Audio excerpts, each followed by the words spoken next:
Om Nisarganga Yoga Natunaya Shiva. Manavinasham Natunaya Shiva. Guru Pradesh Natunaya Shiva. Science,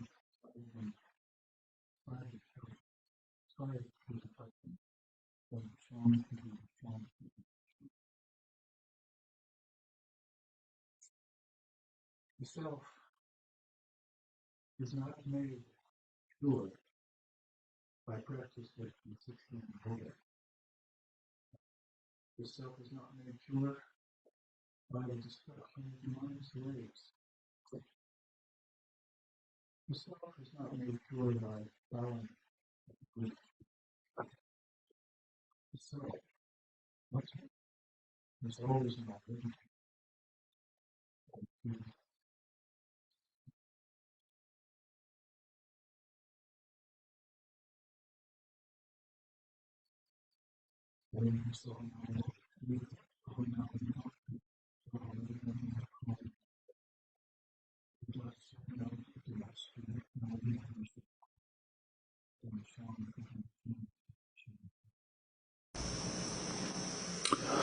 There shines Brahman. May that Brahman protect us. May that Brahman sustain us, and may that Brahman illumine our thinking process. May we not find fault with each other, with the world, or with the teachings. And may what we study be a source of inspiration to us eternally. Om, peace, peace, peace. May peace be unto us, and may peace be unto all. Om, Hari Om, Hari Om, Hari Om, Sat.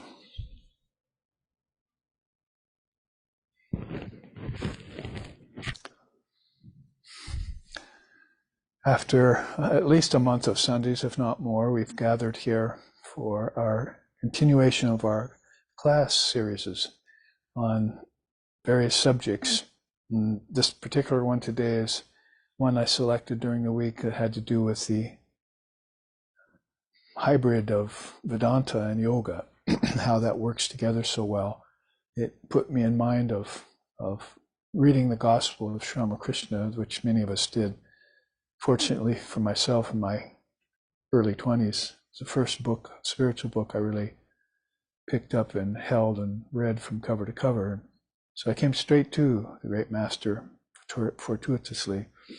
And reading in that book, my first reading, I could still remember far back because I got to that book even before I met our founder, Lex Sixon, who's my great spiritual friend and compatriot, who was the main founder of SRV here. That's why we're busy with all of this SRV transmission of Dharma and Atmagyan.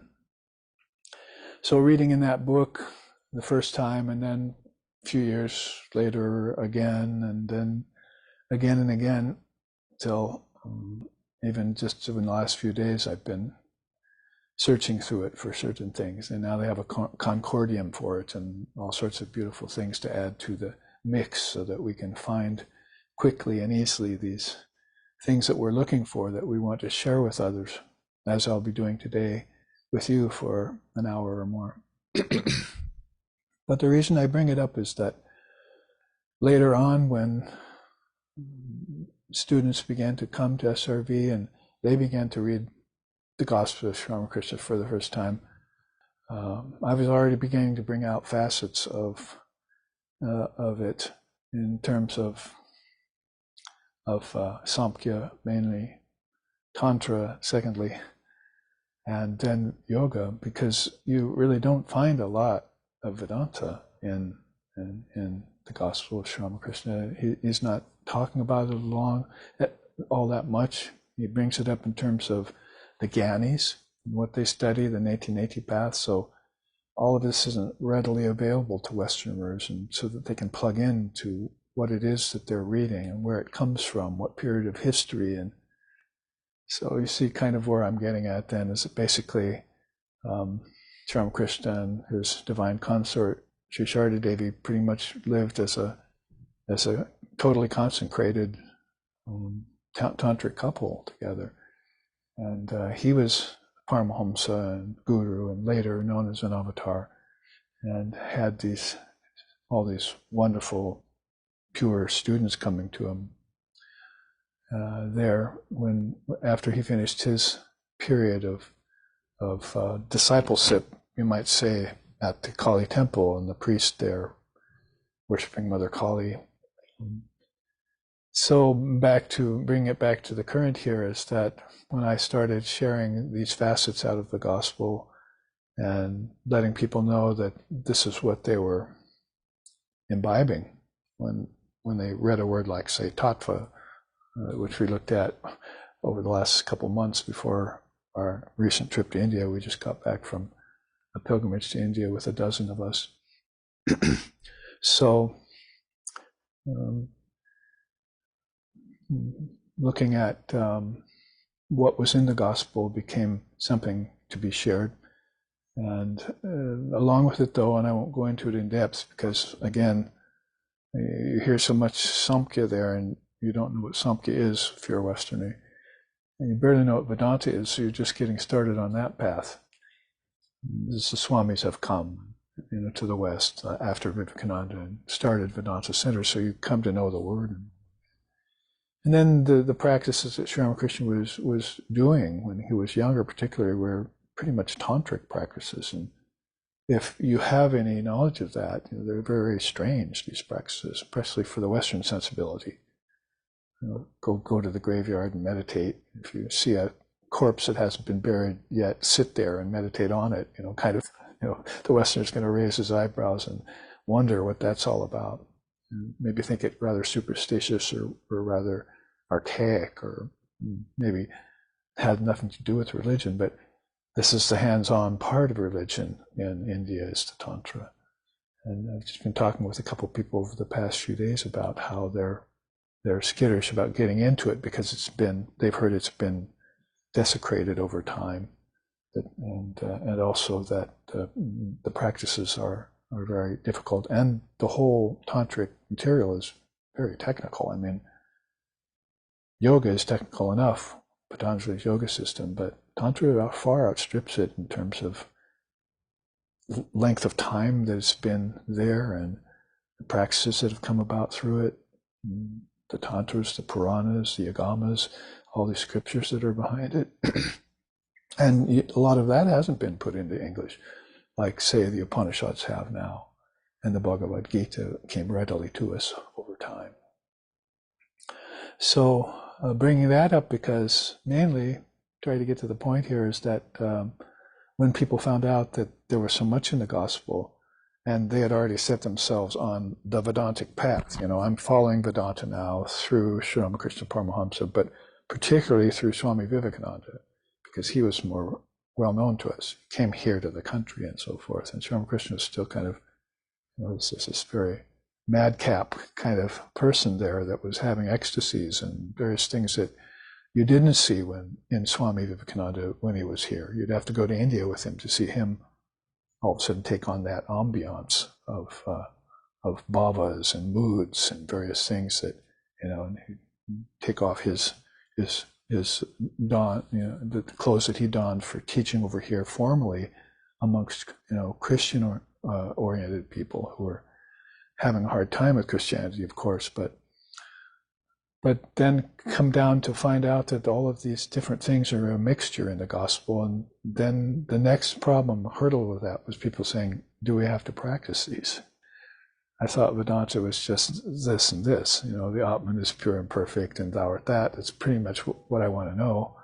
I'm glad I heard the truth. Thank you. Can I walk away now? And but my students didn't see me doing that. They saw me very much involved in yoga ever since I was yoga. When I want to clarify here, is the 8-limbed yoga of Patanjali, not the offshoots that are misleading people nowadays called hatha, which Sri Ramakrishna, Holy Mother, Swami Vivekananda, and Swami Brahmananda all said, panned. That wasn't what yoga was. So when I was practicing yoga in my 20s, then I was living a yogic lifestyle and becoming a yogi, and that was my practice. I hadn't found Vedanta yet.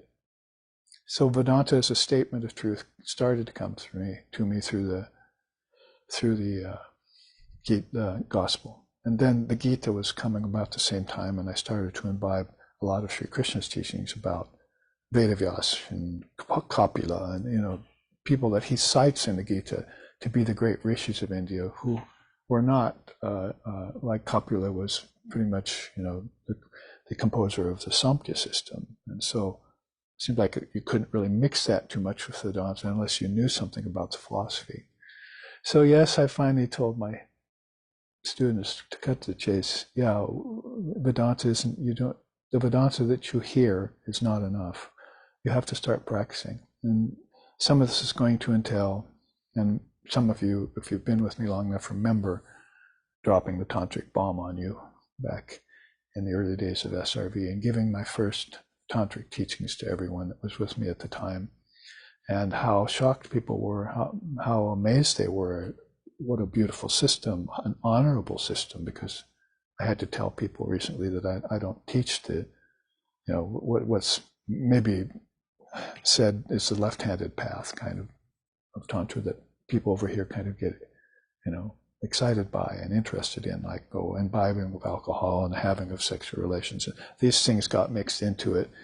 And then that's part of what caused its downfall in India centuries earlier, what to speak of coming to America and having people here misunderstand the system. So I had to tell them I'm teaching the noble Tantra, the tenets of Tantra. And that, yes, you're going to have to find out some technical terms that are going on. And by the way, these technical terms will be very much like what you're hearing in the tattvas of Samkhya. 24 Cosmic Principles are one of the first teachings I gave out in SRV back 30 years ago, because I knew people needed to know that, because that was the ancient divine wisdom. So how could you really jump forward to Vedavyas, who was in a more current age, and understand what Vedavyas is saying if you didn't understand what Kapila was saying millennia before him, and father of yoga falling somewhere in between there in one of his incarnations. So I'm starting out this first series of 4 classes with this, that right now we're looking towards this topic of Vedanta and yoga together.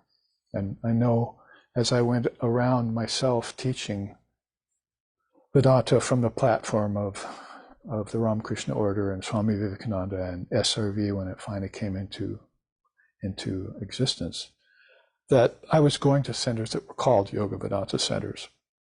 They actually had that on the doorway back in the 70s and 80s. If you drove up there and you were going to give a talk, or we would give a sacred music event, there would be Yoga Vedanta Center. So it became obvious that some other people in India besides Swami Vivekananda early on had been practicing the dovetailing of these 2 great darshanas. I mean, there's six darshanas, you might know. You probably can remember 3 or 4 of them right now, and the other 2 are sort of, just have been absorbed by the other 4, but basically yoga and Vedanta are the first 2 that come to mind. And again, Samkhya is kind of, fallen back. It should be brought forward and taught, as we have been doing here in SRB. So when we put together yoga and Vedanta, I had to think of a short, concise title. So I pretty much just said, Vedanta's eternal truth and yoga's storing of power. And these are the 2 things, if you look at those 2 darshanas, that you see that when you look at Vedanta, and is why that you probably didn't hear enough of that in the gospel, in terms of the axioms of Advaita Vedanta. Sri Ramakrishna was in the non-dual state too often to be able to be talking about it that much. So you are seeing an example of somebody who was already in the state of the philosophy that you wanted to study to find out what it was all about. So it didn't work really well through a book particularly. But when the Swamis came and you read Swami Vivekananda and his lectures when he was here, you started hearing, him bring out some of these axioms, what I like to call axioms of Advaita Vedanta. The self is pure and perfect, and so forth. And there's a whole list of them that we can run through real quick to get us into this. But that being the case, then this is what you like to hear if you're interested in the path of Vedanta before you even called yourself a Vedantist. I mean, I know people who have been into Vedanta for decades and they still don't call themselves a Vedantist. So it's something that people are very interested in. They like the ring of the truth in it, but to commit yourself to it and to go very deep in it, you're going to have to probably take a teacher, as is any good Indian path would tell you, path or preceptor would tell you, and then start practicing. And there's no real practice in Vedanta. There's just, here's the truth, read it, accept it, live in it. So where's the practice? So early on we came up with this because people were assuming that they could be perfect without practice. And that was a second problem with that whole attitude that people took on in the West. Tantra was one, and then this idea that, I'm already perfect came along. There, that's it, I got it. I remember. I've got perfect memory again all of a sudden, even though I just spent 30, 40, 50 years of my life in a haze, but all of a sudden I've recovered, And there's no karma attached to that either. So we're kind of looking at that, scratching your head and going, that kind of awakening is a little bit suspicious. When we saw a different kind of awakening or an ever awake state in other people, like Swami Vivekananda when he was here, our own great master here in the States, Swami Sheshanandaji Maharaj. So you went from these Vedantic axioms and you said, well, how do I practice? So we came up with that phrase, Advaita Vedanta Sadhana, because we had it corroborated and on good testament that Shankar himself reached perfection and then kept practicing. And he gave two reasons for that. Number one is that the mind will become covered with cosmic dust of the collective mind around you, of nature. We'll get into that in a minute. And it'll get attracted to different kinds of powers. Basically, that's how I want to start the class off, by talking about power, because Vedanta is just a statement of truth. And you might as well just call that God's power. Renunciation is one of God's power. The human being itself is one of God's power.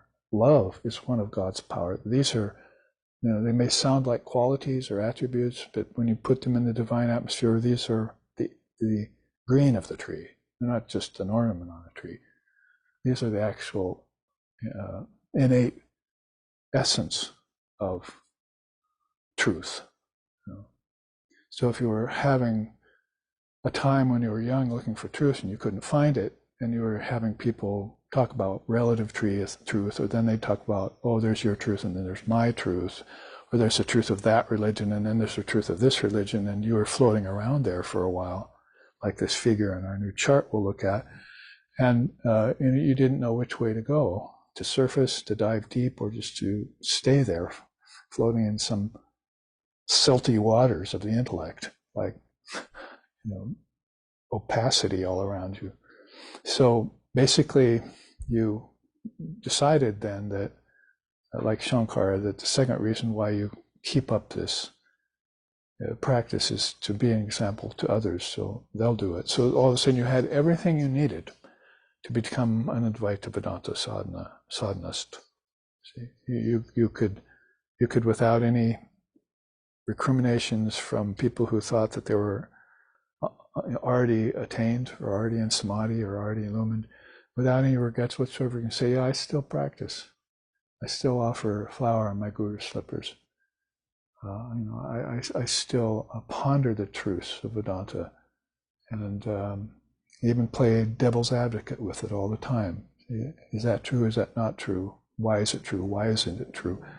I still use my mind that way, you see.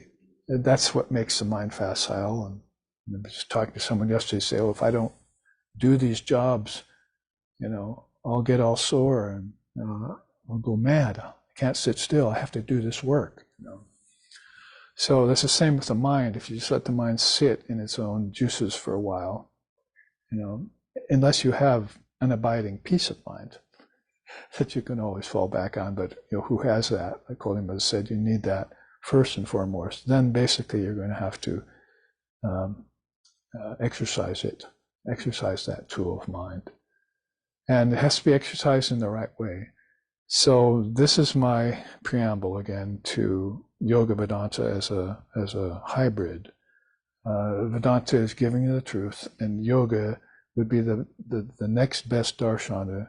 I mean, Tantra, we're just kind of figuring this in soon.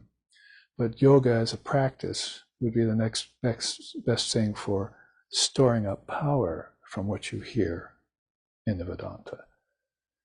Because you know the Swami Krishna said you have this vase and pour honey in it, and you sit it there. Later you come back and you see the honey seeping out because you didn't notice there were little cracks in this vase, little tiny ones, and it's oozing out over time. Well, he was using that story as the human mind that should be storing up this yogic power. And of course, it won't store up any power via asana. It won't store up much power via breathing exercises. It won't, it'll try and get health out of those things. And then health will go awry. When the mind thinks disease, the body will get unhealthy. When the mind thinks health, it'll stay healthy. So you haven't yet reached a place where you've taken your mind and purified it. Purified your location, purified your acts, and purified your mind. Those are the three of the great powers. The great Mahasiddhas is that active purification of mind. And then you get Chichuti. That's what they're born with, these great souls. While you don't see them necessarily having to practice as hard as you do or you have in the past. And why they're getting immediate fruits, as Holy Mother said. They're getting all their mangoes in season. And you're still getting sour mangoes out of season. Because you don't have this, you're not akamai, as we say in Hawaii. You're not in the know about this Advaita Vedanta mixed with this power storage. So I was in this group of people once, 100,000 of them, and called the Kalpataru Day celebration in Kasapur, which just got over on January 1st. The Swami came out of the crowd and said, "Babaji, I have your power." I didn't even know this man. And so he reached in his cloth and gave me this package, and I walked away into the crowd. I uncovered it as this little picture of Sri Krishna. This was like 20 years ago, so I keep that little picture still. I have your power, here it is. So this is what's meant by, the storage of power. You do practice with an ishtam, like he's your eternal companion, he, she. And every religion has an ishtam, so it's not difficult. You just have to choose, discriminate, see what's right for you, how it fits with your particular temperament, your character. Helps to have a guide early on for that, so you won't mischoose as people are doing, or get deluded or pulled away by false teachers and paths that go nowhere. Rivers that don't reach the ocean, Swami Krishna used to say. So you found this vehicle for storing up powers called yoga. So that's one of what I'm calling in this class series delineation of the three powers. Basically, to give you an example of it, and in fact, maybe we can so we make some headway in the actual material that I prepared for it, and hopefully it'll sweep you in as it did and does me. Just read this first quote at the top of this new chart called Proper Delineation of Three Powers. Modern man, particularly in the West, has run up against a subtle hurdle of attraction to external nature. Tempted initially by its outer beauty, then caught off guard by discovery of its inherent power. In those who manage to perceive and withdraw from these two misleading aspects of nature, the lure towards the metaphysical force lying at the occult levels of pranic life force and the human psyche then rises up, distancing the soul further from its own pure yogic power. Nature's power, mind's power, and the Lord's power. Only those who choose wisely and correctly attain to peace, wisdom, and freedom. The rest will go spinning on in this cycle of samsara, to quote the Buddha, or the rest will have no fruits coming from their various endeavors in the world. because they're not getting peace of mind, and you can't attain anything without peace of mind. If you try to attain things in restlessness of mind, it's the honey out the cracks of the jar. You might think that you're storing up something, but then the next time you look, you don't have any energy around that. And this is particularly true of spiritual life, that it's very subtle to judge your progress spiritually. Holy Mother used to say this. We had a seminar on her last weekend, is why we weren't here with you on Sunday.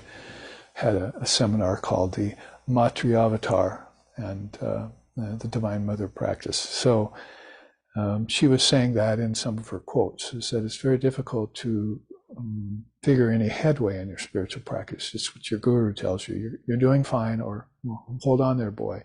Let's pull on the reins, and you've got misdirected. So unfortunately, in the West, as I started out saying, there's been no guru to guide us, no spiritual practitioner in our neighborhood, no wise preceptor in our family or amongst our ancestors.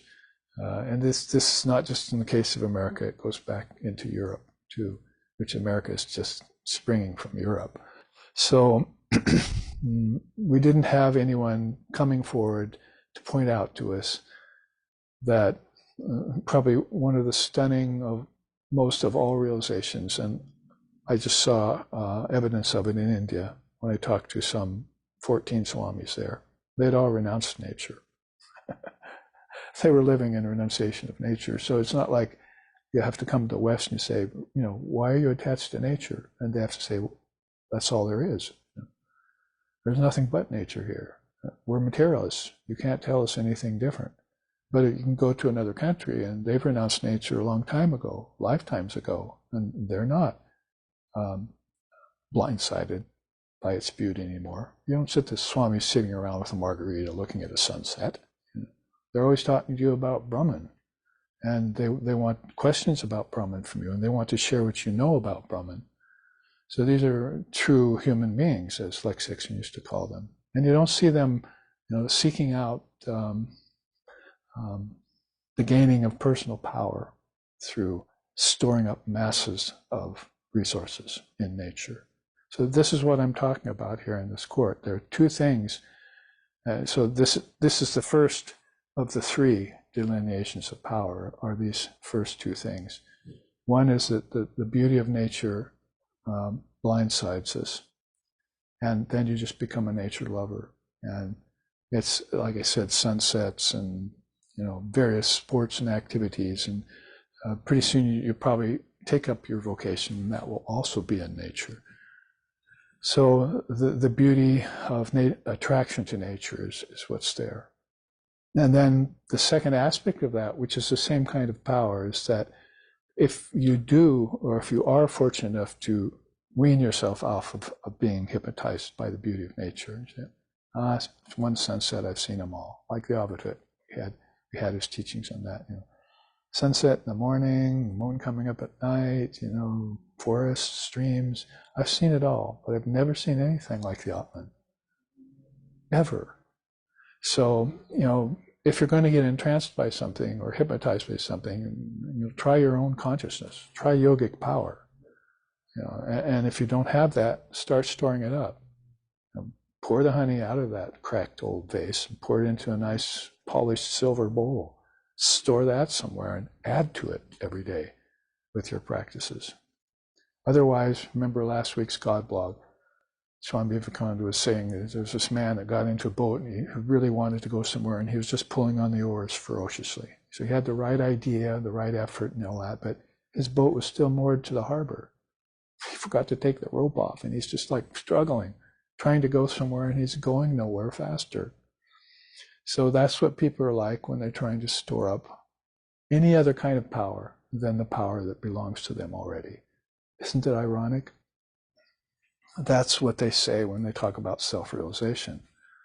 That all that you need is within you. I mean, Christ couldn't have put it any clearer about that.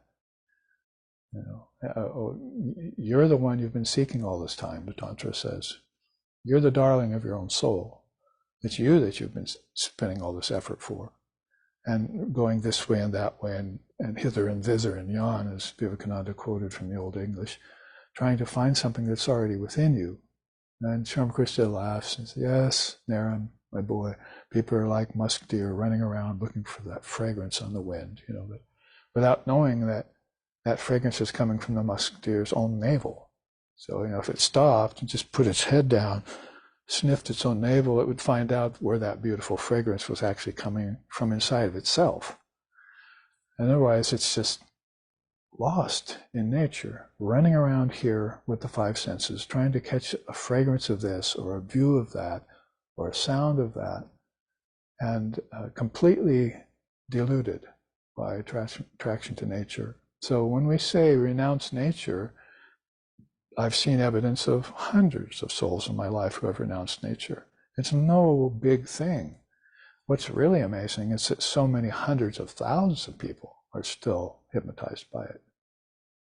Because why? Nature forms things, and then you put names on them, and then those forms start to move, and they bump into each other and cause karma, and karma has a repercussion, and this all happens in the sense of time and space. So you've got name, form, time, space, and cause and effect in nature. Krishna says it. Arjuna, none of that happens in your soul. It's all happening in nature. So then are you going to not seek your soul? Or are you going to refuse to renounce nature when everything is pointing to the fact that you're being dumbfounded by it?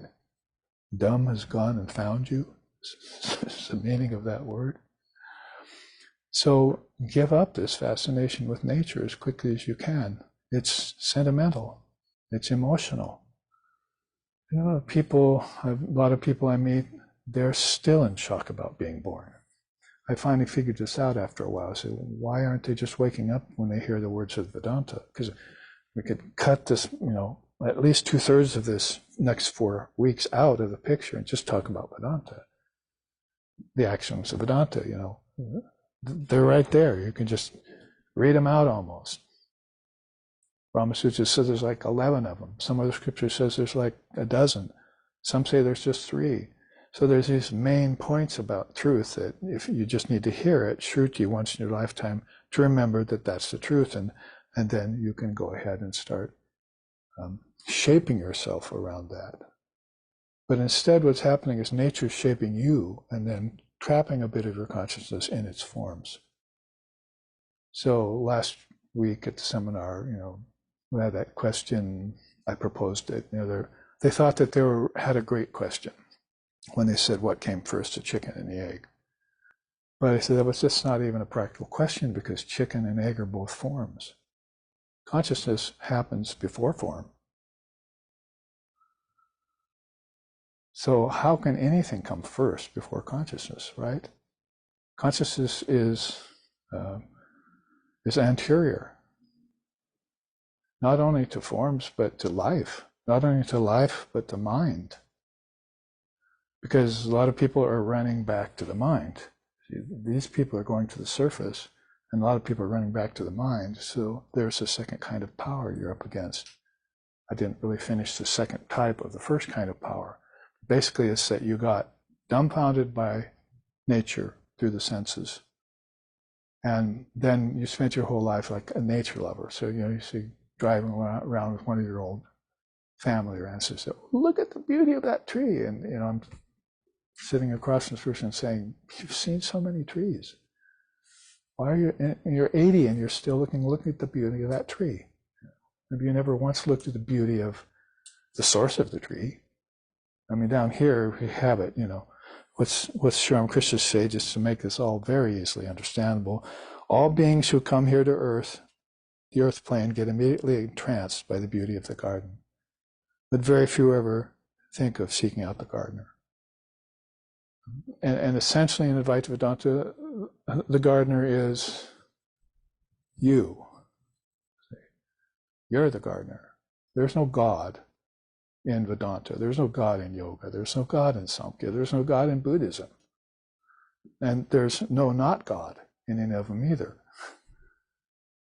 So the duality of God and no God, or existence and no existence, or any other duality you want to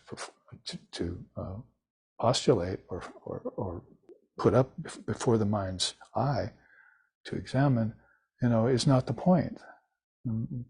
The point is that existence is God. Your own consciousness is God. If you have to put a name on it, and that's formless. Arupa. So you've got rupa, then you've got arupa. So you have to, think of these two together. You've got nama and you've got anama. You've got name and you've got something that's nameless. That's why the Jews and the Muslims, they won't name reality. So, these are the tendencies of people who are following the influence of nature. They're not in knowledge of the fact that nature is in them and that they can bring it forth and dissolve it, like you do with waking, dreaming, and deep sleep, right? Don't you bring forth worlds every night? I was in a world last night that was Egypt and Arabia. A couple of weeks before I went to India, it was in India, in a Kali temple. And the Kali temple that I saw when I was there was much different than the Kali temple in my dreams. The Kali temple in my dreams, you walked in through an opening, and then it was just a whole world. This one temple was a whole world of beings back there, doing rituals and learning things, worshiping the mother. So every night you bring forth creations without number. Probably forget half of them. And then you dissolve them back when you wake up. So this goes on and on without you having a clue of who's doing this. That thou art that.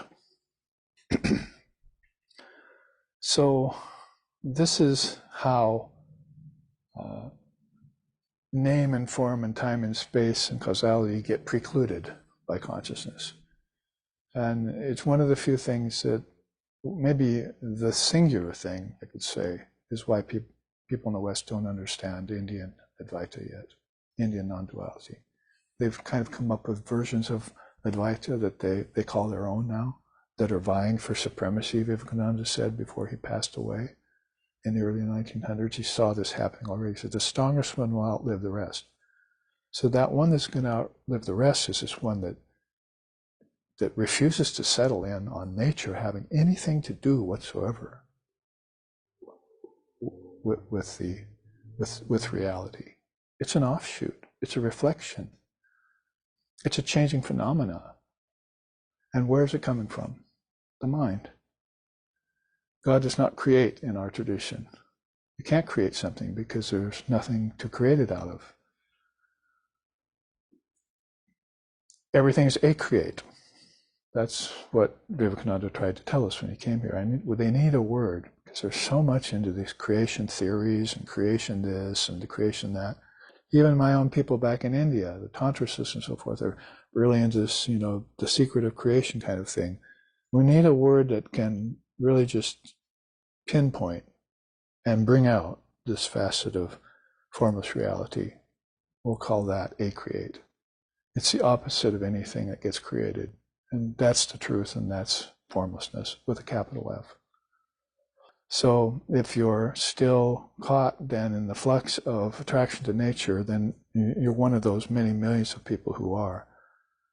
Then you'll have to go and find some holy company somewhere and see how they have no interest or attraction in nature anymore, these people.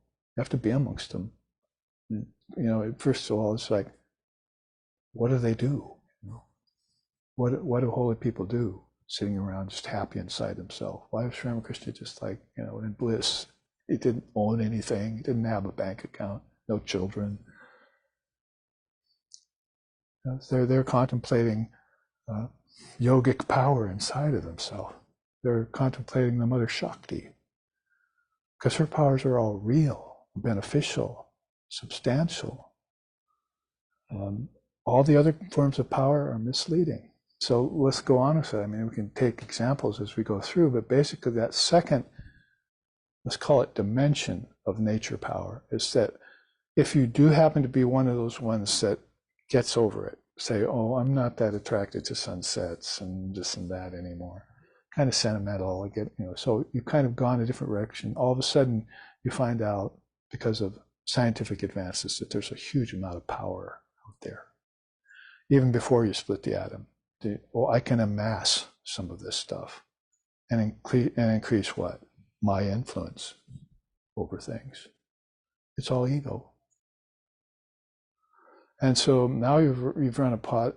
You're running close to this second kind of power called occult power, which is all done out of selfishness by the ego. But the ego is not the real person. The Purusha is the real person. So you're following this false idol. And again, if you got over false idols in religion, which you should do, and probably found out what a true idol in religion is, something that's real, like Ishvara or Shiva, and if you got over these false idols, then all of a sudden yourself steps in, to take over that position. So that's bringing you up to this attraction to the power inherent in nature. So you understand what I'm saying? First it was the beauty, next it's its power. And these are influences that something insentient has brought about to trap you with. And you trapped yourself. You're the trapper and the one trapped. Because if you look at a form, and that's what I was just saying a while ago, people are still in shock about being born because they can't believe they did this to themselves. Why are people unhappy? Because they took this boundless ocean of consciousness that they're swimming in all the time, and they narrowed it down into one little tiny form. And they stuffed consciousness in there, called a body, and they were born as a fetus, and they grew amongst other bodies that were growing. And the whole thing was done in nature, by nature's powers, and nobody ever informed them. That number one, they're not nature, and number two, that nature should be their bond slave, not the other way around. If you come into the realms of name and form, you should be the controller. And Father of Yoga said that, and then Father of Vedanta said that, and then Father of Samkhya said that. You go back to all these great teachers of these 6 darshanas, and you find out that, well, of course that's the truth, but it's becoming forgotten as with the passage of time. Just like true religion, according to Krishna, became forgotten over the passage of time.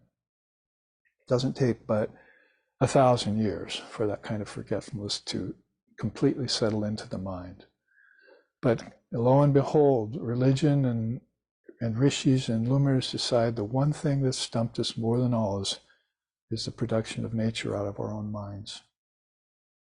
We've just trapped ourselves, and we're hypnotized by its beauty, and then all of a sudden we find out there's power, and we rush to greedily possess it. In these souls I'm talking about, and souls we've read about, they're open-handed policy on all that. I will not possess anything. I don't own anything. I'm not even an I.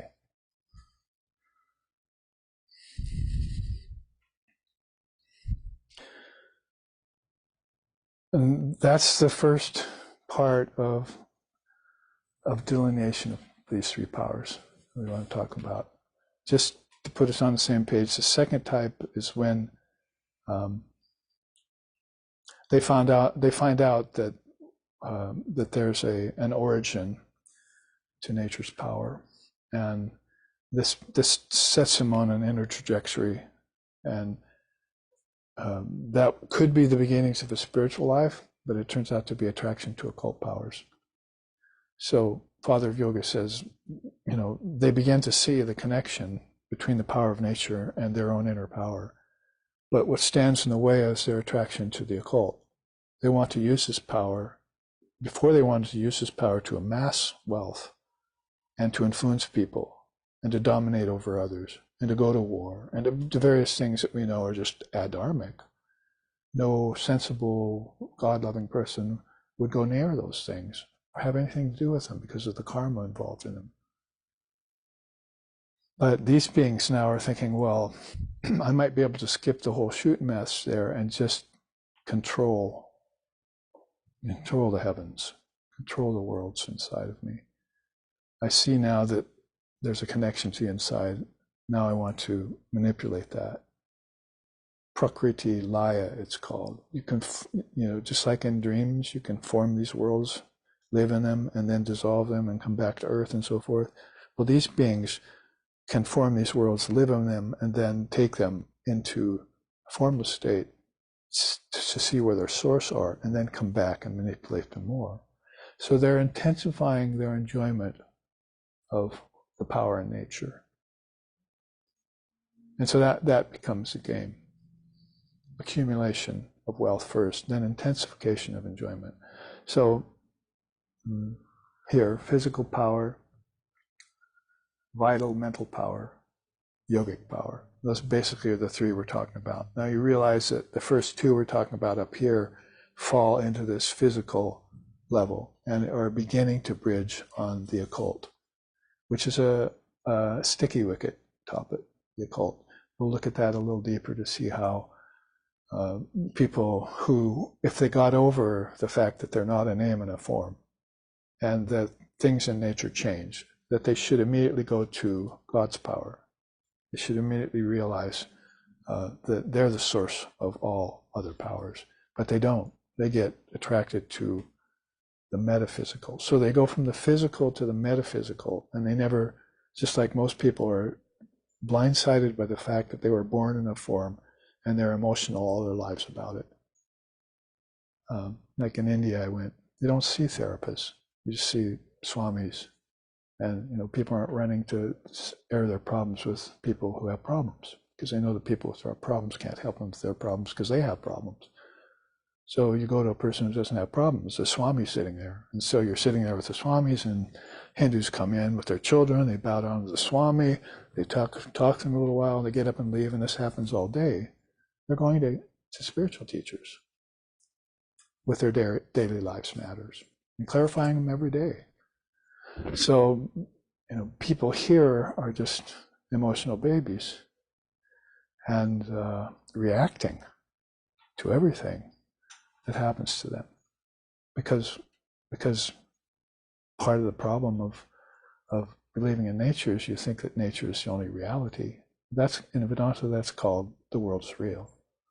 Well, before we even look at these, let's look at some of these ego-based thoughts. This will clear the matter. First ego-based thought is God does not exist. So you're just pretty much a rank materialist. And nature is your go-to for that. There is no soul.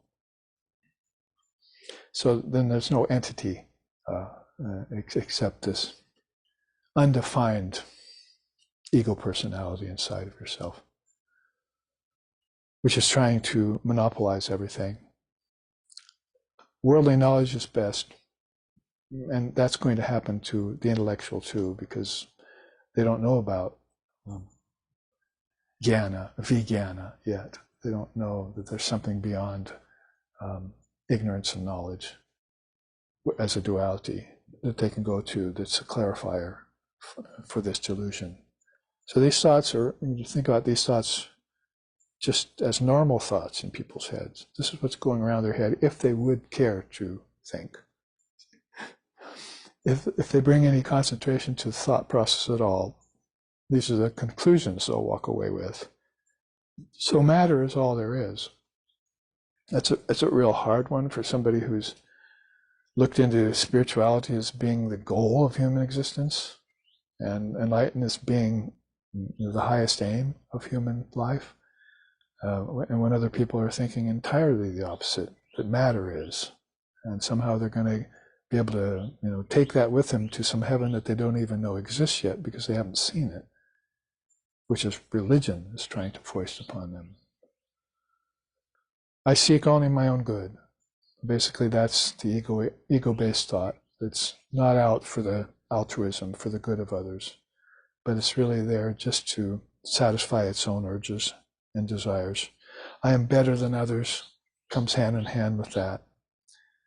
Ignorance is bliss. So if they do run into anyone who has some higher perspective, they're going to prefer to their own ignorance to the knowledge of an outside influence. Whereas we know that many of us, when we ran into a person from the East who was in the possession of something yogic or something Vedantic or something tantric or something Tibetan Buddhist, that we immediately responded, really? That's interesting. Tell me about that. And then some of us launched on the path because of that encounter with somebody who was thinking higher. But no, ignorance is bliss otherwise. The body's health is paramount, but of course the body's health is also impossible. Impossible. You can live in the body for a long time and enjoy periods of health, but then periods of disease are going to come as a result. And you find yourself in the midst of them and you go, what happened to that health? Because that I thought was eternal. Oh, I see, I'm in the body. There again, consciousness has been squeezed down into this little test tube, you know. It thought it was an ocean. Now a little bit of it got taken from the ocean, corked off in this test tube, and that's my body-mind mechanism. That's who I am. Forget the whole ocean. I can't even look at the essence inside the test tube and call it mine, except in an egotistic way. Along with that comes more collective delusion, like my race is superior to those of others. Only my religion is true. Objects will bring me happiness. And the thought that the ego personality is me. That's the real person. Ironic, isn't it, that very few people will analyze their own ego. That's called being honest with yourself these days. Say, what a fool I am, you know, or what foolish things I did, or why have I been blind my whole life? And thinking these kinds of thoughts, along with my neighbors, you know, sharing the Maya with them over the fence, as I used to say, every day, and with no awakening happening. So these are some of these ego-based thoughts that one could make a list of and say, I'm going to transcend those and see what it's like on the other side of the fence. See what it's like to live in a mind that has illumined thoughts, or more enlightened thoughts, at least. And then store up some of that. We're getting to that idea of storing up yogic power. Well, here's some of the things along with these thoughts that go along with physical power as it's contrasted to yogic power, and also what falls between it, what's called psychic power. Psychic power is what we're coming to that's very difficult to rid people of the notion of. I mean, I had to get over my attraction to the beauty of nature. Then I had to get over my desire to store up atomic energy for money, for pleasure, or for all those things, before I could even get to the problem of occult power. I don't even know what the metaphysical is because I only believe in matter. So how can I even know that these powers of the occult are lurking in my own consciousness, about to pounce on me and waylay me further and delude me in a greater way? So this is what's in store for people, and why people beat a hasty retreat out of the worlds of name and form, never to be born again. As Holy Mother said, birth and death, life, very painful. I hope you never have to experience them again. So these are things coming from the lips of people who have transcended these ways of thinking and this mass of suffering that you see all around you in the world. Like when we just traveled, people suffering everywhere. And then you come home and it's right next door. That's what they'll say. There's a grand solution for all of this. And make sure that you're never born here again. So, but if you believe that nature is the only reality, how is that possible? Because that's all, you were born in nature already. And you're having a hard time believing in a rebirth, you see. I almost put that in that list. It says we only live one lifetime. That's another egoic thought-based delusion. We only live one lifetime. You've been having so many lifetimes, you can't shake a stick at all of them. And that's why you have so many relations and why you have so many memories unfortunately so many negative samskaras and karma attached to this planet, and it won't wake up. Like Swami Krishna said, harder to wake up a worldly person than to drive a sword into the back of a crocodile. It's not just us that are, aware of the difficulty of awakening, but these great souls who have a lot of stored up power, they're having a hard time convincing people away from this kind of ideation that is just deluded. Why would you even want to believe that? What to speak of, somehow being seduced into believing it?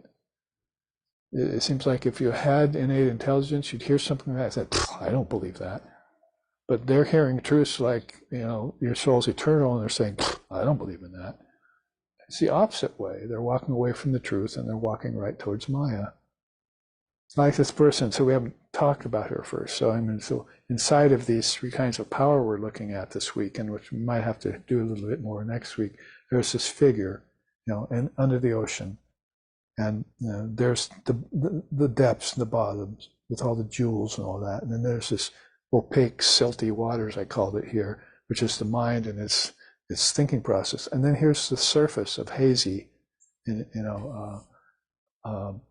physically based thinking. So the little boxes there is that floating hypnotically on the surface of matter and its enjoyment, based on this first kind of power. In two forms. Don't forget, as you go through this, when you think back tonight and when you meditate on my class tomorrow, and on Tuesday when you meditate on my class, on Wednesday after work when you come back and meditate on this class, on Thursday when you think back on it again. I hope you get my point. That you need to do manana on this class, not just hear it once and walk away. And then, you might not even be one that's caught in the hazy waters. Are you free? Are you going to add that to one of your thoughts? I'm really the Atman. I'm free, ever free. I'm never bound. And then you add to that, I was never bound. Can you do that? Can you believe that? Is it true? Were you never bound? Oh, ultimately, yes. I've heard it. But it seems like when I was sick last week, and when I was younger in my 20s, and when I woke up out of the night or the other night, it didn't seem so enlightened then, did I? You see. So what happened to my grand enlightenment, that it left me, that it abandoned me, that my mind betrayed me, and all of a sudden I'm this fool again. See, first class fool. First class fool. That was one of the favorite titles my Swami gave us. You Americans are first class fools. Because we were just buying into nature. And here's this man standing up here who had renounced it, transcended it, didn't even believe it was real. What to speak of somehow gathering its power? I started laughing the other night and thinking about Swami Vivekananda. He said, he's talking along one time, he said, all of a sudden, the tenor of his voice changed. He started speaking in these little giggles. Like, the Holy Mother sometimes did that to people. She'd have a collie laugh that she'd throw out to you and scare the bejesus out of people who thought they knew her. They were talking about war in Europe, and she started giggling like a maniac. And people were looking at like, who is that coming out of her? She was laughing at the death of people dying in battlefields. That's Mother Kali's laugh. So my Swami's version of that one day was that, he said, oh, and then there was this man that came to me and asked us, oh yeah, yes, that's the man who wanted a Cadillac car. And, so then there's a silence in the room, and he goes, he wanted a Cadillac car.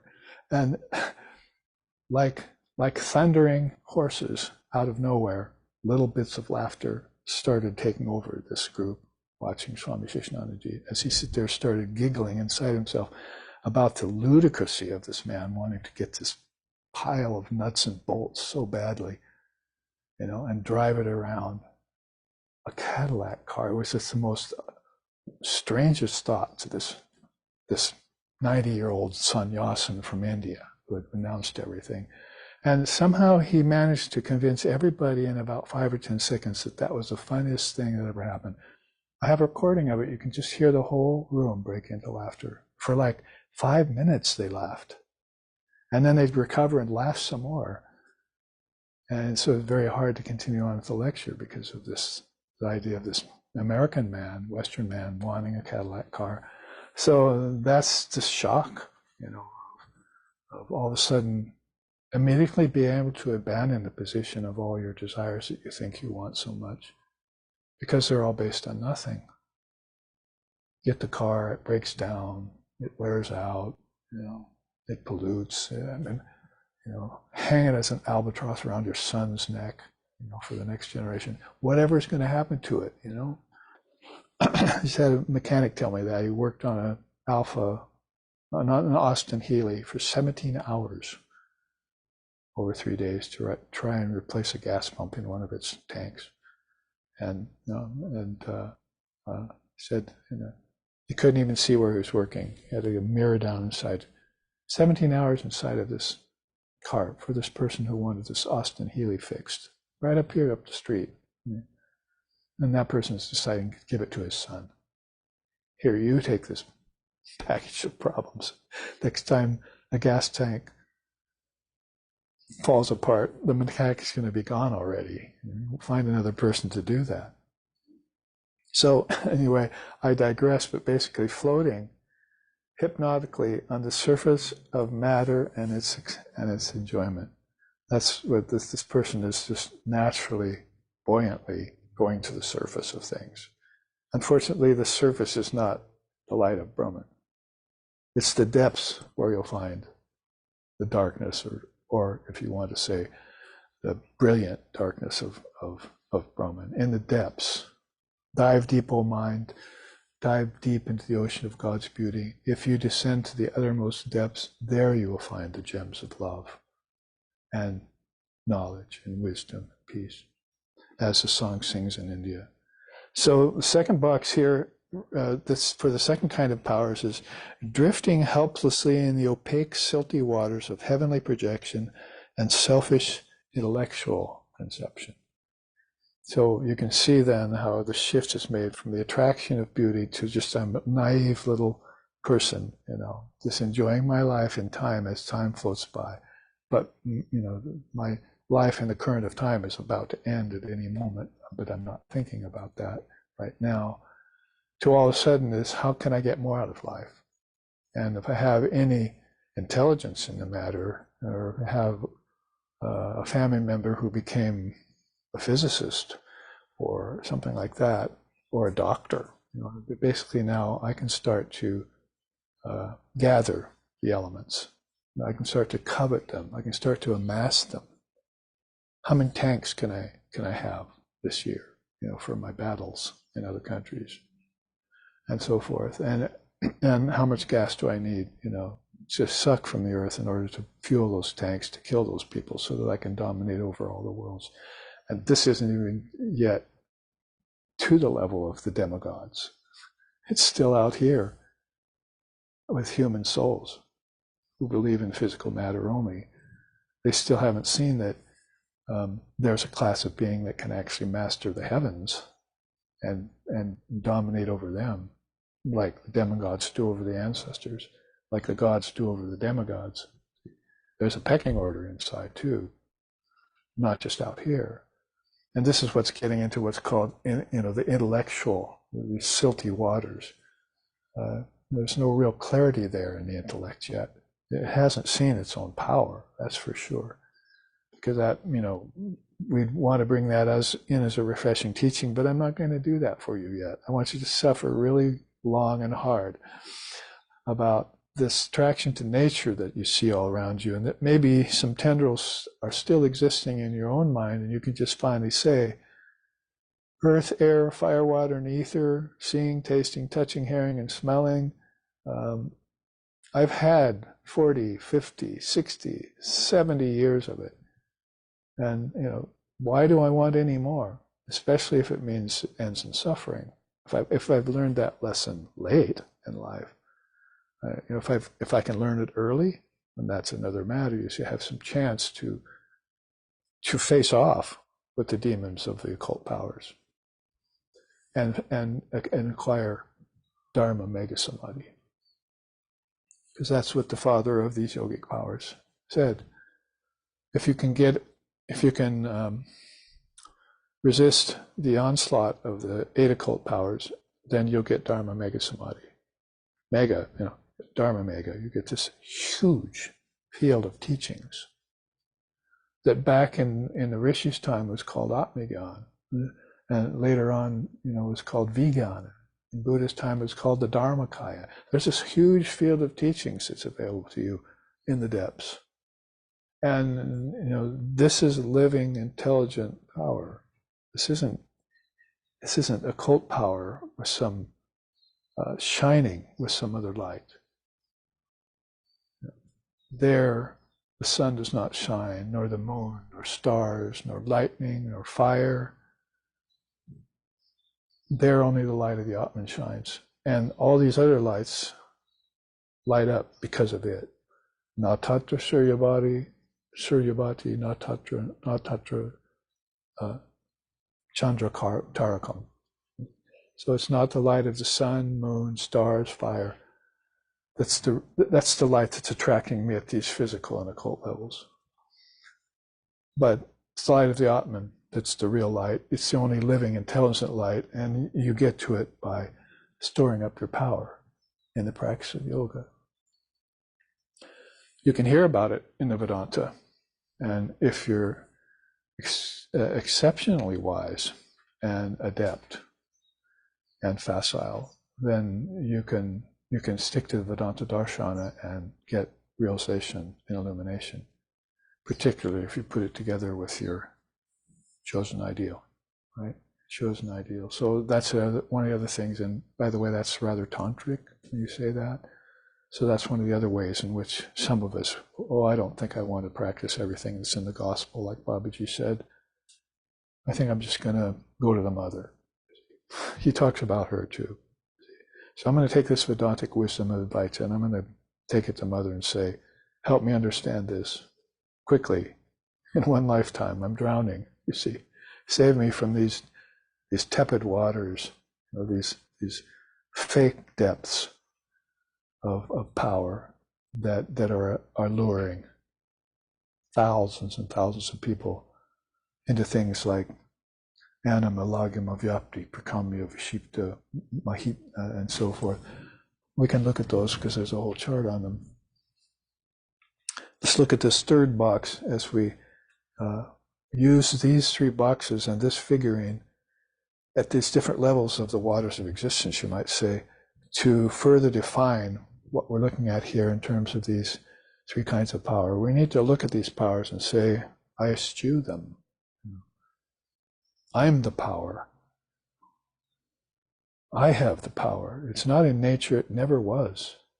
The power that's in nature started out in me. However you want to approach this through Vedantic axioms, which is why the Vedanta put side by side with the yoga is very good, because if you've already heard your guru talk about these great rules of Advaita Vedanta, and then like a Swami Vivekananda, and you're already aware that these are accepted truisms in India. Then when you start practicing yoga, you have all the foundation you need for that yogic power to turn into something that's storing up in you, that you can utilize against anything that could act as an obstacle or an impediment or a blockage, to your inner realization. The grantis, for instance, in a way of ascending the lotuses. However you want to put this, because Kundalini is yet another system to look at in the warp and woof of this. But here's the depths. Unfortunately, it's not put in a way that's very positive. Failing to dive deep to procure the gems of conscious Shakti power lying at the depths of refined human awareness. So at least it's stated that these gems of Shakti power are lying deep within you, within your own waters. You're this ocean of consciousness. How can you be separate from it? Are you a raindrop only? Are you just a river? Or are you the whole ocean? dreaming yourself to be a river, dreaming yourself to be a raindrop, or dreaming yourself to be a little vial full of silty water called the body-mind mechanism. You're the entire thing. And those have already been told you, as I said.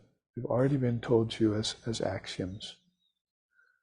So those three boxes are these easy, simple ways that I put in here with this metaphor and this image to explain some of the technical things that are happening here. None of this is all that hard to understand because people all around you are suffering it all the time, and they're still suffering it. This is something that we want others to awaken to, is why we sit here for an hour or more on any given day, trying to give forth this perspective, if perspective it is. Because I just went to a place where people are living in that. So I can come back to here and say, you know, they weren't in any kind of hypnotization by nature. They weren't courting occult powers. They weren't trying to amass wealth. That wasn't anywhere in their minds. And I sat next to them and just had these wonderful talks and felt this peace and bliss. And this is the way their life goes every day, you see. It's not just, oh, I think I'll be sattvic today, and then throw it all to the four winds tomorrow and be rajasic. Every day is like this. The equanimity of mind is the thing to attain. Peace of mind is what you need first and foremost. It's true. So when you see it, you're amongst a society of people who are like that, and you've spent any time yourself doing any kind of storing of power in your own practice over 10, 20, 40, 50, in my Swami's case, 80 years, then it's going to be impossible not to notice that this is what people need to learn. That you can talk about lust and anger and greed and envy and pride and shame and fear and the 6 passions and the 8 fetters and the 5 kleshas and the 9 antaryayas, and you know, you can go into all of these various teachings of the different darshanas, even just of India alone, which is a lot. Or you can just waken up simply to the fact that you've been caught up in the delusion that you're a name and a form through an insentient power that actually dwells inside of you, that you utilize to trap yourself. Because people are getting free from this. People are waking up and getting free from it. They're having insights. That's the other part we want to, quickly mention. It's like it's not all such a opaque, hazy, silty water kind of thing. It's that people are finding clear water inside themselves when they hear the truth of Vedanta. That's why Swamiji brought it first and foremost. And then we read the gospel and say, hey, that looks quite tantric to me. Oh yeah, what's tantra, you see? I said, well, he's listing Lord Copula here with the 25 cosmic principles. What's that about? Okay, we'll take you that direction. So you fill in your knowledge. The more you fill in your knowledge, the less the waters of ignorance can get in, to your once leaky vase. See, what you store up stays. What happens here must stay here. So basically, if you get into darshan with these great souls, you don't have to say, keep this a secret, because everyone else is not seeking it. It's between you and your guru. Actually, eventually it should become between you and your soul, not your personality, your real person and your Purusha. That's who you should be listening to. What Babaji said, was that really true? It's really still shocking. I still can't quite believe it all. Everyone's just living naturally in nature here with the 5 senses and 5 elements. Everyone's making a living. Everyone's doing this and that. And yes, they're all going to hospitals. They're all dying in wars in at least 2 or 3 different places on earth today, more coming. And they're all making lots of money and amassing it and not giving away to worthy causes. All of that's going on at the same time, but they're living these so-called everyday ordinary lives. How do we turn wealth into health? Was last week's God blog. So Holy Mother says, feed a holy person, give to a worthy cause and give to a holy person who's doing that kind of work, then you're actually contributing, because you're living amongst so much opulence yourself in an ideal society where people aren't becoming fulfilled by that opulence. Like your parents, they died, unfulfilled. Nature couldn't satiate them. Objects couldn't satiate them. Enjoyments could not satiate them. So are they just going to come back again? What if they didn't believe in rebirth? Like, say, my father. If it's not even a possibility in his mind, then if he does come back, he's going to come back unawares that he's been born, just like he was in the last lifetime. Did you ever think of that? It's not just like what I think I become, it's what I don't think is what I fall victim to.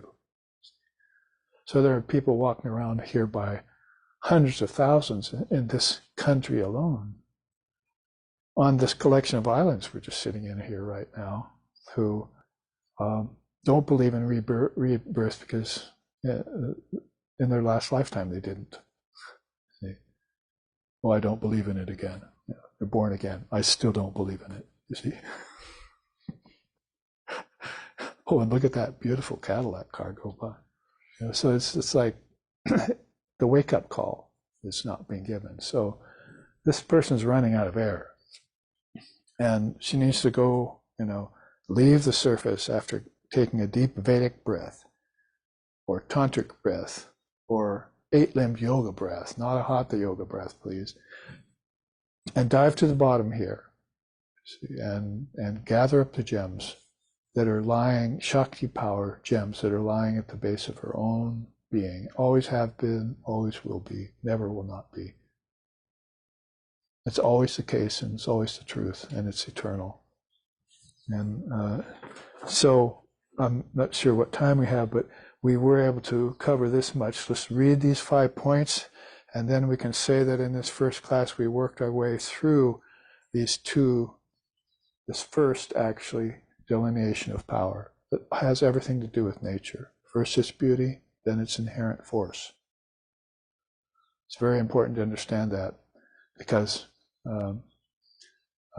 naive people, emotional people and so forth, they're taking refuge in nature and its beauty.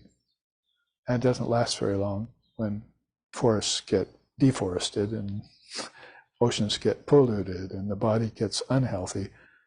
It's a false refuge. And these days it's even becoming less and less permanent and has less and less longevity. But the other persons are going in another direction. It's being deforested. It's being, the minerals are being taken out of it. The oil's being sucked from it. I want some of it. That's the leaning towards occult, because that's going to give you all these things that are unhealthy thoughts by which you can dominate over others right here. You see, the very first and most important of the occult powers is to dominate over other people. And it's got its strongest hold in this day and age, particularly in the West. We want to just refute it. That kind of action, we don't accept it. We're ahimsis, not himsis. We're ahimsis and hamsas. See, we're the children of Divine Mother, whose very essence is peace, love, light, compassion, empathy, helpfulness. One person a couple of days ago helped me for 3 hours, and the person was in pain, just stood there helping me. 3 hours with patience and perseverance until the job was done. And I was overnight, I was just saluting, called him in the morning, salutations to the divine mechanic. What you did was just amazing. Hard to see that thing nowadays anymore. So this is what we have to do. We have to be just, like he said at the end, I don't want any money. I'm just generous with my time right now. See, I feel generous with my time. Time and money, isn't it really the whole thing? And it's part and parcel of the negative side of these powers. But it can be turned from wealth into health. and from health into higher health and deeper health. We'll get to that. Let's read these 5 so we can put a capper at least on a third of this topic. This is the topic, by the way, that has to do with storing up power. So if you're going to practice yoga and you're doing it with the wrong practices and the wrong teacher, one of my longtime complaints here in the West particularly, then you've got to have a reorientation. You have to have a new mindset about this, and find an authentic teacher with a path that leads to its goal and follow it to the end in a one-pointed fashion. Ishta Nishta is India's proclamation. One path, one teacher till you reach the goal. No wild fox Zen like in Japan, like the Zen people talk about, following many paths, many mantras. You can take different darshanas, but you have to do it under that one heading, that one teacher. Like, say, you're fortunate to have knowledge of Sri Rama Krishna Paramahamsa. So that's your eternal guide, your eternal friend. So basically, this is all being done in that idea of these first power with its 2 aspects. I hope that's understood, right? So that we're not confusing the 3 powers, because those 3 powers will get divided later. But the first power has 2 aspects to it, beauty and force. And that's what my point is. That's what people are attached to. So many of the other problems that we're talking about as, in the practice of yoga would go away if those would go away. And they get increased because they don't. So I'm still working so hard on my anger, but I'm still so mad, because you haven't cleared the mind of why you're mad at yourself for being born, why you're mad at being born in ignorance, why you're mad at the society for polluting, why you're mad at people for killing each other. That's that dumbstruck, blindsided soul that has to run to a therapist or something to try and clear things up. See.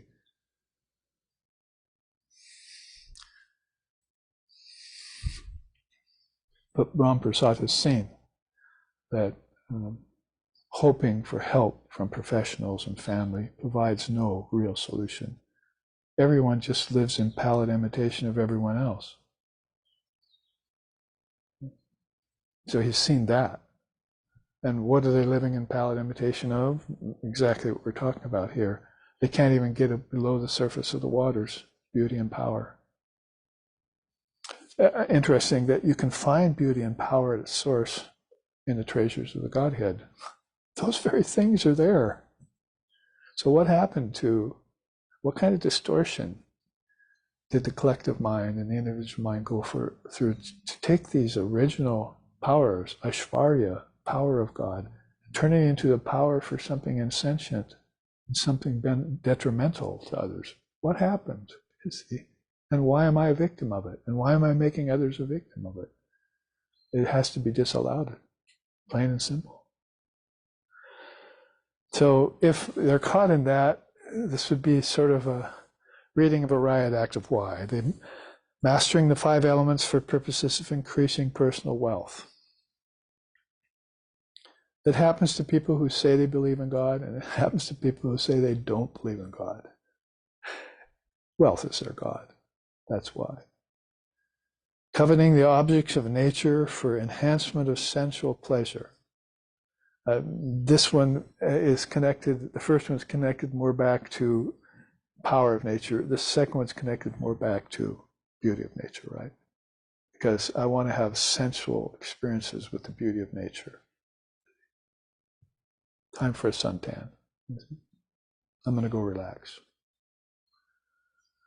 And the Holy Mother said that, take a little time to relax today, my child. Then get back on your studies, Then start storing up power again. You never know when that little bit of pleasure caused another little crack in your mind vase, and you're not seeing what's leaking out of it overnight in your waking, dreaming, and deep sleep states. Or, have to go back later and patch it up in the next lifetime, like people are trying to do. Oh, it'll hold now. Like that Cadillac car. It'll hold now. fashioning devices and inventions in order to expand individual influence. So this is beginning to be leaning more toward the power of the ego, which we read the riot act of over here already. So somebody's personal influence, you see how odious it is? You know, to think that somebody would sit there and all of a sudden think, I'm going to get all of this and hoard it to myself. Just what a horrible thought that is, like an ogre. You hear about it in fairy tales, but find out later that it's actually, those are people in those fairy tales, in those forests. And that they would actually not only hoard it for themselves, but that they wouldn't give it away to anyone else. Oh, did you see that hungry man come to the monastery yesterday?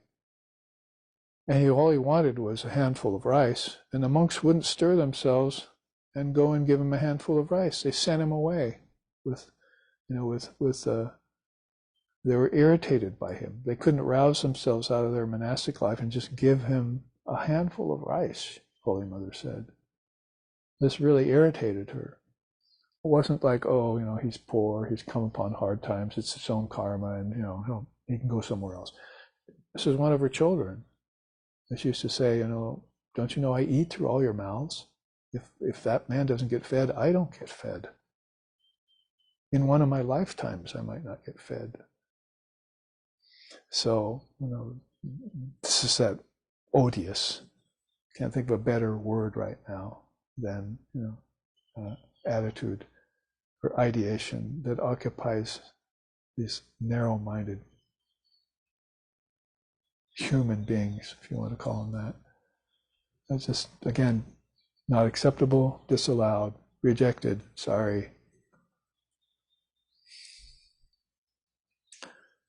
And then I'm going to fashion devices and inventions which will help me do this better. Get the next level of bulldozer out there so I can dig deeper, or the next stronger laser so that I can, mine more of that titanium, uranium for the next big explosion in someone else's country. And finally, he says, attempting to integrate aspects of nature's power in order to elevate the personality. So I can think of a few people right now who do that are very rich, very wealthy, infinitely wealthy. They don't need more money. And they're just mining the minerals out of the earth. That's what they do. Their companies do that. And there's no stopping it. There's plenty of excuses to do it. Oh, it's got a workforce now, got to feed their families. So this Mayic procedure in samsara just can go on without the slightest deviation from the norm. In pallid imitation of everyone else. That's what they do, that's what I'm going to do. But I just met, a handful of people that don't do that. They don't imitate others. They sit in their own Atman and talk about it and help others, feed others, counsel others, without a word of this, except maybe to talk people out of the deluded way of thinking about it. So I'm saying not too bad as far as our progress on these delineation of the three powers, because we worked our way through two aspects of one complete one. We'll look at this interesting phenomenon of occult powers later, because it's an ancient teaching, but the way I've been teaching it for decades now is that it's upon us. In everything we do, those old Astabhalasiddhas are manifesting themselves through us. Like, say, beautification, then, that's one of make yourself look good to others, maybe when you're not. Cosmetics, you can just connect the dots from the old occult powers to what's going on in industry today. And you see that just the occult powers haven't changed whatsoever. It's not an ancient teaching. It's what people got seduced by in nature, for starters. So that's something to be thought about first and foremost. Before we come to this idea is that when we want to start storing up power, we want to get it from the source that's pure. Because that's been a mistake, long-standing mistake in humanity, sucking power from impure sources. And it can happen physically, emotionally, mentally, intellectually, and egotistically, right? So we probably want to put a stop to the kinds of power that we're getting from those things, including the elements and the five senses. And if you read your Yoga Sutras, first thing Patanjali talks about is that senses and the elements and their connection, and how to purify them. So the next time you look at something, see something, eat something, or think about something with your mind, you're taking in pure power, and now all you have to do is find a container with which to store it up in. Let's move on then to next week's class, and we'll go deeper into the subject.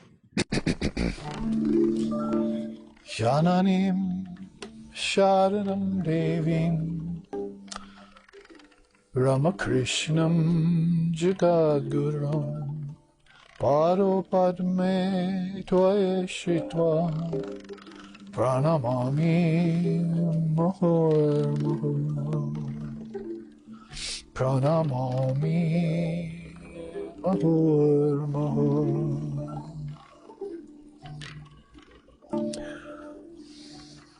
O Sharda, Goddess Divine, Ramakrishna, teacher of all, in bosom holding those lotus feet, salutations ever be of mine.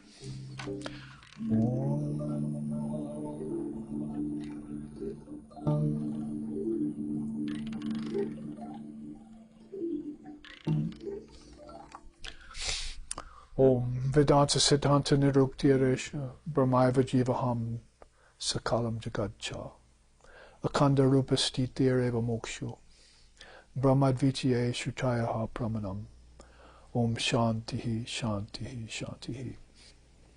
It is the apt and final conclusion of the Vedanta that all is Brahman. Time, space, living beings, and the world.